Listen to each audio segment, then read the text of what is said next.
ना ये descriptive features में ये बताया है डेट स्टार्टिंग में ही पढ़ा था इसके बैकग्राउंड, जब इंडिया हिस्टोरिकल बैकग्राउंड पढ़ रहे थे डेट अपना जो नेशनल इंटीग्रेशन है वो इंडिया के लिए अभी से ही नहीं बल्कि शुरुआत से ही कभी भी एक प्रॉब्लम नहीं रहा है। ओके, लेकिन इंडिया में से कई सारे एक्सपेक्ट्स है, कई सारे फैक्टर्स हैं जो कि इसको रोकने या फिर इसको तोड़ने, नेशनल इंटीग्रेशन को उसको नुकसान पहुंचाने की कोशिश करती है, जिसमें सबसे ज़्यादा जो अफेक्टिव रहा है वो है अपने इंडिया में जो रेस थेरीज हो रही है प्रैक्टिस में। ओके, रेस थेरी मीन्स होता है ऐसी एक ऐसा मेंटेलिटी है पीपल्स के बीच में जो अराइज हो चुकी है। ओके, या फिर मतलब कुछ टाइम पहले काफ़ी ज़्यादा बढ़ गई थी, जो कि इंडिया के पीपल्स के बीच में एक डिफरेंस लाने की, डिफरेंस मीन्स बाकी कम्युनिटी के एक टाइप की, मतलब लोगों के अंदर ऐसी फीलिंग जगाई जा रही थी अदर कम्युनिटी या फिर अदर पीपल्स के थ्रू कि वो अपने आप को बाकी पीपल से थोड़ा सा अलग समझने लगे। ओके, अलग समझने लगे मीन्स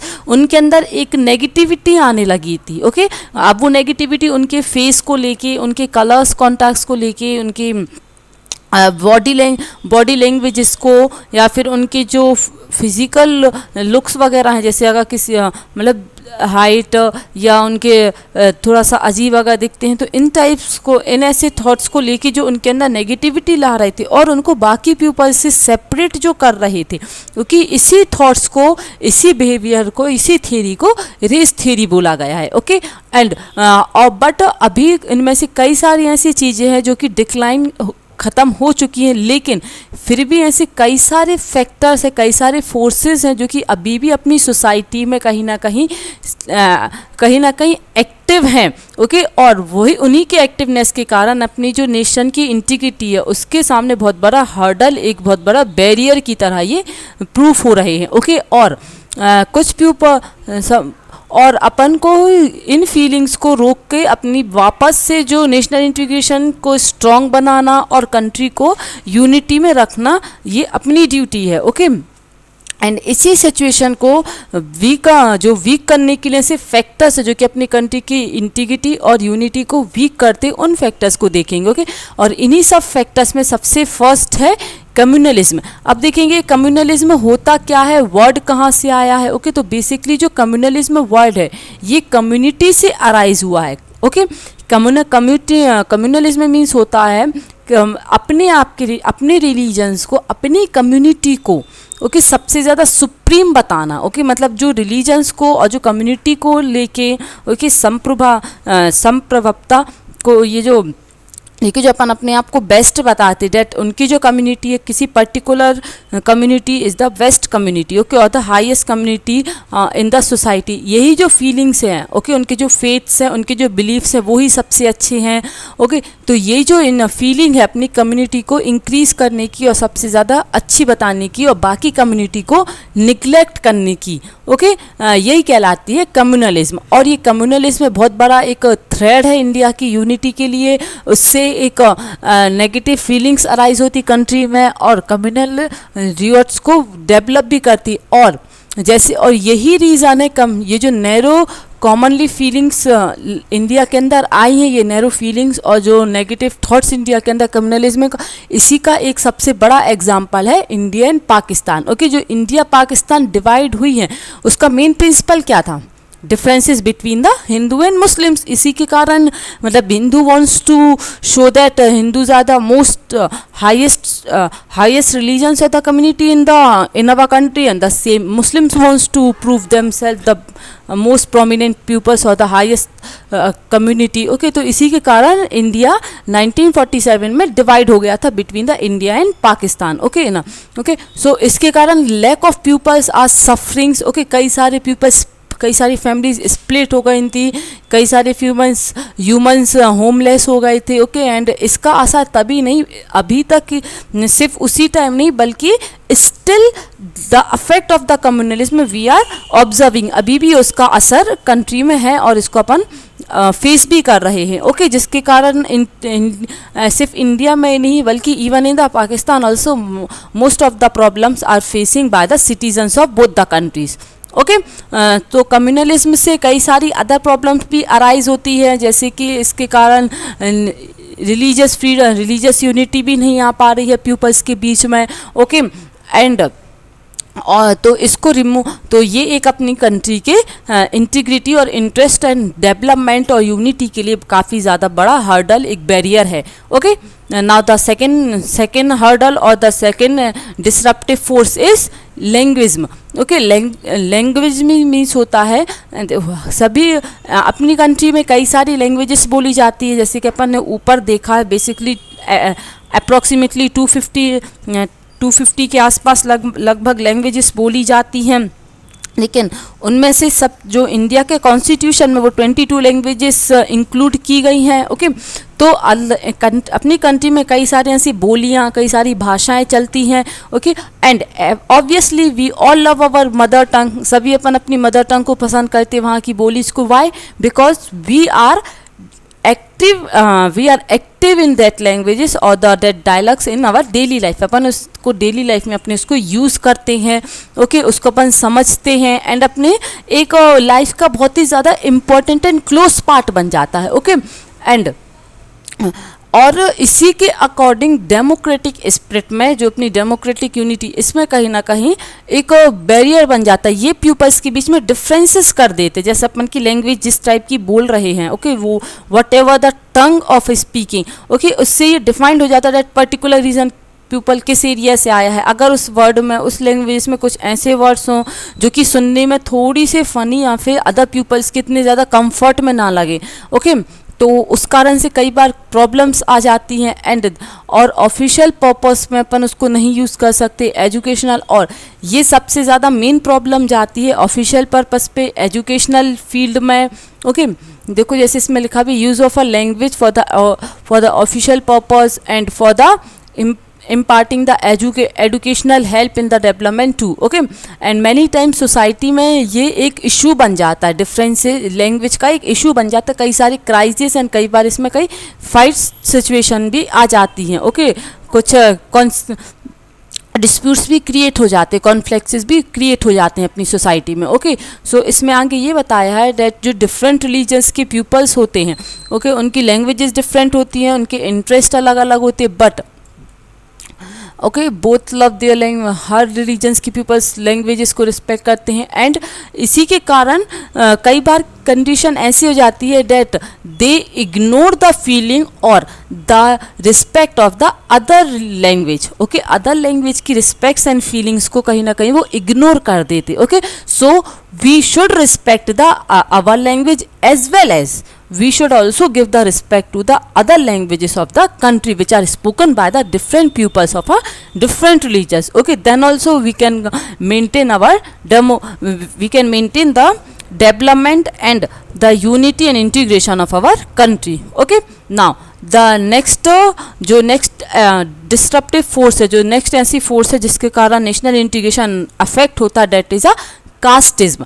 ओके, कास्टिज्म में वर्ड से ही समझ में आ रहा होगा, कास्ट वर्ड से ये बिलोंग करता है ये वर्ड। ओके, उससे उस पर बेस्ड है कास्ट सिस्टम पे। ओके, जो अब एंशिएंट टाइम से जो वर्ण या फिर कास्ट सिस्टम है वो यहाँ पे ऑक्यूपाइड रहा है अपनी सोसाइटी में। ओके, तो कास्टिज्म मीन्स अपनी जो कास्ट के बेसिस पे डिफरेंसेस किए जाते हैं, जो जाति के अकॉर्डिंग जो भेदभाव किए जाते हैं पीपल्स को, वही कहलाता है casteism. Okay, caste is a unit which bent the people on the same caste है ना।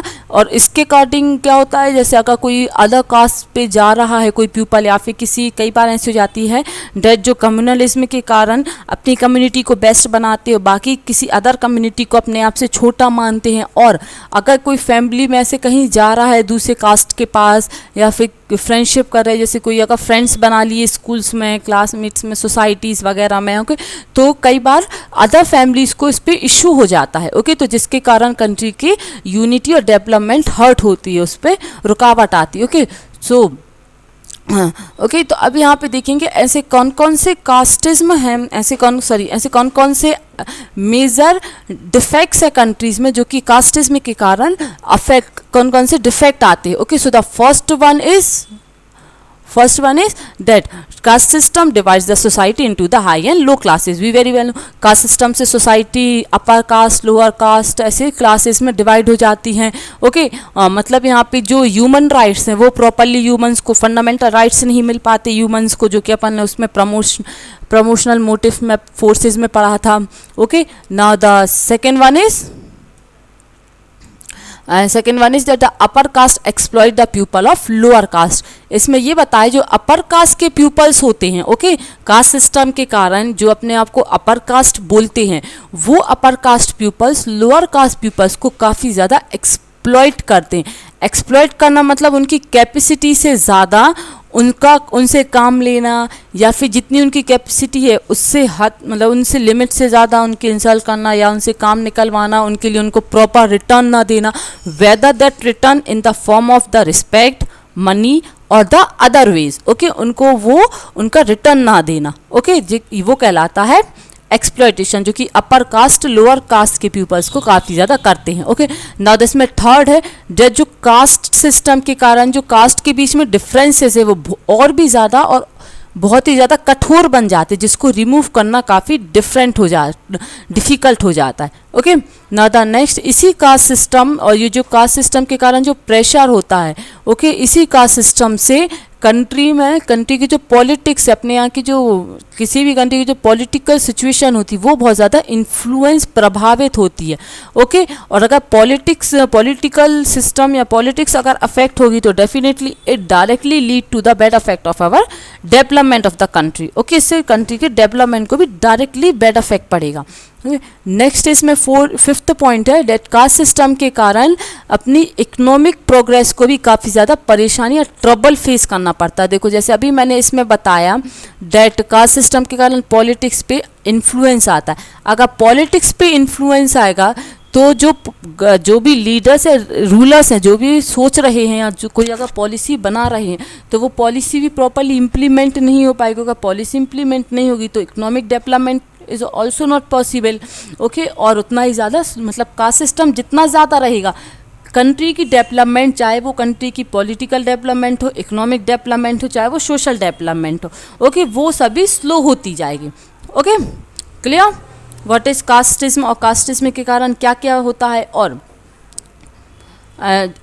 प्रेजेंटली अगर अपन देखें अपनी कंट्री में तो we are today with a spread, जैसे जैसे एजुकेशन स्प्रेड हो रहा है, ओके इंफॉर्मेशन सोशल रिफॉर्मर्स आ रहे, ओके ना information of social reformers, development हो रहा है साइंस एंड टेक्नोलॉजीज़ की फील्ड में। इसके अलावा जो अदर जैसे इंडस्ट्रियलाइजेशन हो रहा है, एम्प्लॉयमेंट फैल रहा है, ओके अर्बनाइजेशन हो रहा है, कास्ट तो वैसे वैसे कास्ट इसमें भी धीरे धीरे कम होता जा रहा है। Okay and it is also, और जो इंडिया का कॉन्स्टिट्यूशन है, ओके उसने भी अनटचेबिलिटी को और कास्ट सिस्टम को एक इलीगल भी बताया गया है। मतलब अगर कंट्री में कोई अनटचेबिलिटी करता है, छुआछूत या फिर कास्ट डिस्क्रिमिनेशन करता है, और अगर किसी पर्टिकुलर कास्ट ने कंप्लेन करी तो सो द पुलिस और as well as the judiciary has to take a legal action against that particular community और a particular people. Okay and और इसके थ्रू ही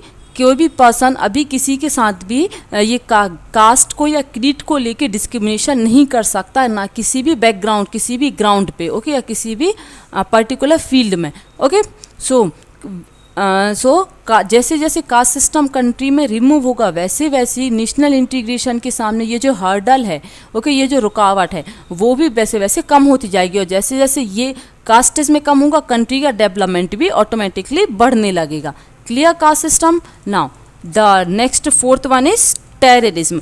टेररिज्म में अपन सभी जानते हैं ये टेररिज्म सिर्फ अपनी ही कंट्री का नहीं बल्कि पूरी वर्ल्ड के लिए ही काफ़ी बड़ी प्रॉब्लम है, ओके जो कि अभी प्रेजेंटली पूरी वर्ल्ड फेस कर रही है। ओके अब बेसिकली टेररिज्म एक है क्या, ये अपनी ह्यूमैनिटी और जो डेमोक्रेसी उसके सामने एक बहुत बड़ा क्राइम है। Okay criminal, this is a crime against the democracy and humanity. Okay and जिसके कारण से ये जो टेररिज्म बेसिकली चाहते क्या हैं, ओके मास लेवल पे अपना डर फैलाना, अपना टेरर फैलाना, ओके, ताकि वो सबसे बड़ी पावर बन जाए कंट्री में, ओके, जिसके थ्रू वो किसी एक पर्टिकुलर जो रीजन्स हैं, ओके, रीजन या रिलीजन्स पे अटैक करते हैं या फिर उनको टारगेट बनाते हैं। They wants to separate their by their activities, अपनी एक्टिविटीज़ के थ्रू इनको सेपरेट करना चाहते हैं। और साथ ही साथ टेररिज्म एक